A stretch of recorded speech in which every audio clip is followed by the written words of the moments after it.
ওনার যে বক্তব্যগুলো ইসলাম বিরোধী, সাহাবা বিরোধী, নবীজিদের বিরোধী, এমন কিছু বক্তব্য আছে যেগুলো আল্লাহ তাআলারও বিরোধী। আমাদের মাথার পাগড়ি খুলে আপনার পায়ে বিছিয়ে দেব, এভাবে পর্যন্ত বলেছেন। তারপরে উনি রুজু করেন নাই। এখন কেন আমরা দুই ভাগে কাজ করছি, একসাথে কেন করতে পারছি না? আসলে বিষয়টা হচ্ছে যে সাদ সাহেবের যে বিষয়টা, উনি একাধিকবার ভুল করেছেন। সেই কথাগুলা ইসলামের বিরুদ্ধে, কোনো সময় নবীদের বিরুদ্ধে, এমনকি কোনো সময় আল্লাহ তাআলারও বিরুদ্ধে গিয়েছে। সে বিষয়ে উলামায়ে কেরাম মনে করেছেন যে ওনার সাথে আমরা কাজ না করাটাই মুনাসিব। তো আমরা সে অনুসারে ওনাকে বললাম, উলামায়ে কেরাম বললেন, আপনি যে বিষয়টা বলেছেন সে বিষয়ে আপনি রুজু করেন, আপনি আল্লাহ তাআলার দরবারে তওবা করেন, আমরা আপনার সাথে আবার কাজ করব মিলে। 18 সাল আগে উনি অনেক ভুল করেছেন, সেই হিসেবে উনি রুজুও করেছিলেন। কিন্তু 18 সালের কাছাকাছি এসে উনি যে ভুলগুলো করেছেন, 18 সাল থেকে যে বিভক্তি হয়েছে যে ভুলগুলোর কারণে, সেই ভুলগুলোর থেকে উনি রুজু করেননি।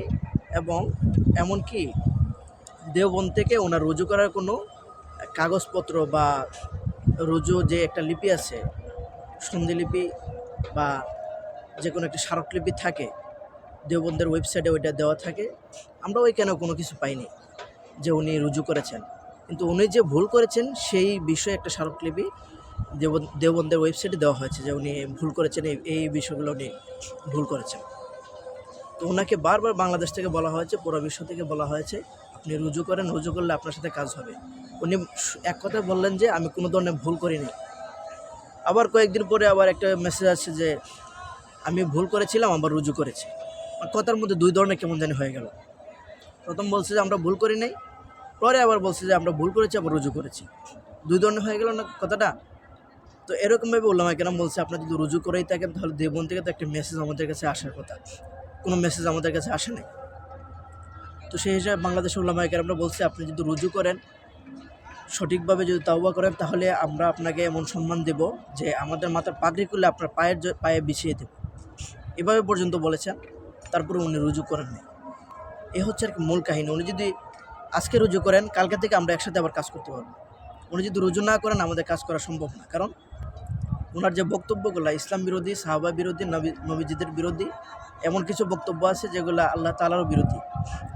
তো আমরা চাই না এমন একজন লোকের সাথে আমরা কাজ করি যে এরকমগুলো ভুল করে। আর যদি সে ভুল থেকে শুধরিয়ে নেয়, তওবা করে, তাহলে আমরা তার সাথে একান্তভাবে কাজ করতে রাজি আছি। বর্তমান যে আমাদের এই বছরে ইজতেমা হওয়ার কথা ছিল, সেটা হবে অবশ্যই।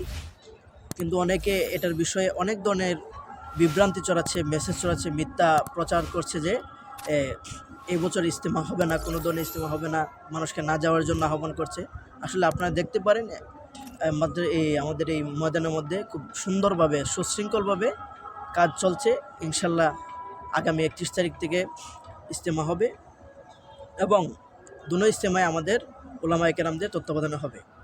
আপনাদেরকে আমি এখান থেকে বলছি যে, এবং আহ্বান করছি সবিনয়ভাবে, আপনারা অতি তাড়াতাড়ি, যত তাড়াতাড়ি পারেন 31 তারিখে আগে এসে আমাদের ময়দানে উপস্থিত হন।